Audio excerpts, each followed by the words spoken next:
was leading their Burma office until I moved back to New York in December. While we did not work specifically on religion or anti-Muslim or Rohingya issues in Myanmar, I think I have a few things both from our work experience and from my personal observations to discuss. And I think I want to thank both of the other speakers, and a lot of actually what I'm going to say builds off what the ambassador said towards the end about bringing linkages between different ethnic groups. And the need to kind of bring this anti-Muslim and Rohingya issues into more of the mainstream and make it into more of a general human rights issue, democracy issue in the country. Because I think that there are some ways that can help the situation. Right. So I was invited to speak today, I think, on the basis of a recent briefing paper that ICTJ put out. I brought some copies today, but not enough for everybody. About generally for short or midterm steps towards dealing with the past in Myanmar. Like in a lot of issues, this is probably not going to be a top priority under the new government because of the need to balance with the military, the NLD's priorities on other issues. But I think through our work in Myanmar and especially with local civil society, conversations with politicians and leaders of non-state armed groups, there are some short to midterm steps that can help just general issues of human rights violations in Myanmar, and of course these apply to Rohingya and anti-Muslim issues as well. Okay, so I'll try to kind of give a briefer version of this. So in Myanmar, we can see that the past human rights violations, the past conflicts, the dictatorship has a huge impact on the current situation, has impact on political life and just on society, as well as a direct impact on victims. From a freedom of religion perspective, the maybe most relevant besides the direct impact on victims are the rumors and the misunderstanding and the prejudice between people of different ethnicities or religions. So if you look at, it's really astounding to see the impact of decades of propaganda, of an education system that doesn't teach the true history as it relates to different religions, different ethnic groups, basic historical facts about the country. And you can see that when you, one, have grown up being taught something that's kind of patently false, and then find out in other ways, okay, well, this thing that I was taught was wrong, and you don't know who to trust and what's the right information.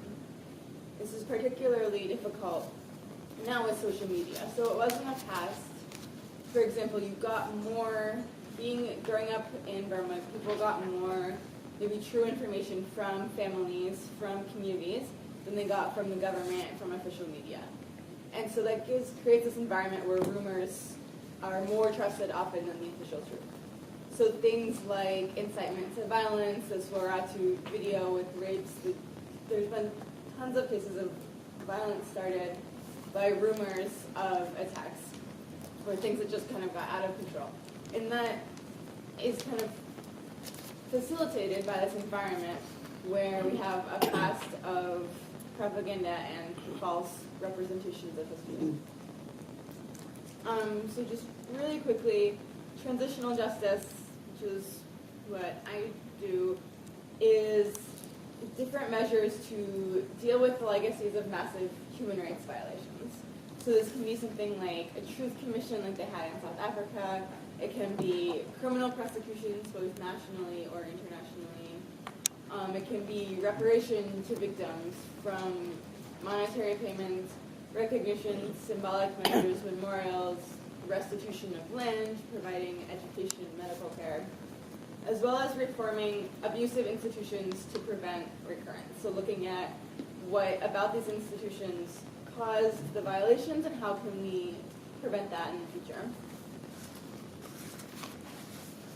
So from our work, and a lot of this comes from the recent report that I referred to, which you can find on ICTJ website, as well as I have copies here, is looking at short to midterm measures to address the wide range of human rights violations that have happened in Myanmar in the past decades. And I'll try to reference kind of how this relates to freedom of religion and Rohingya Muslim issues.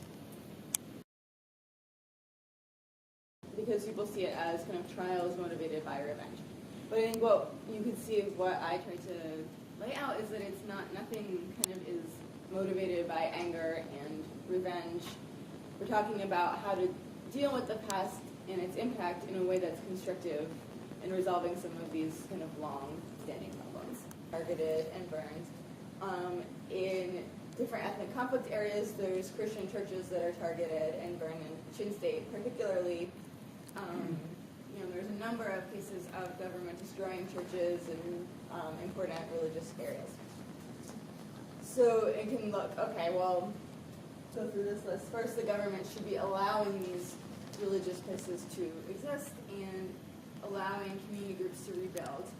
But then, with more trust, you can work towards the government supporting the establishment of these religious buildings and then possibly scaling up so that, as a reparative measure, they're saying, look, we accept that we burnt down this church in the past and that was wrong, and so now, as a reparation, we will provide the funding for the rebuilding of the church.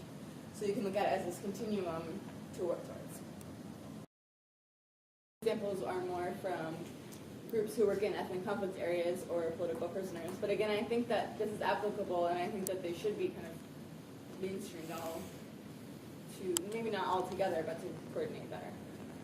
So these civil society truth initiatives, like events in communities where victims want to get up and tell their stories, ad hoc investigation committees when there's certain community level investigations of certain human rights violations, different campaigns focused on a specific case, and then documentation of human rights violations. And again, I know this is happening as relates to Rohingya and anti-Muslim violence and political repression and ethnic conflict, but there's not good coordination between all of that.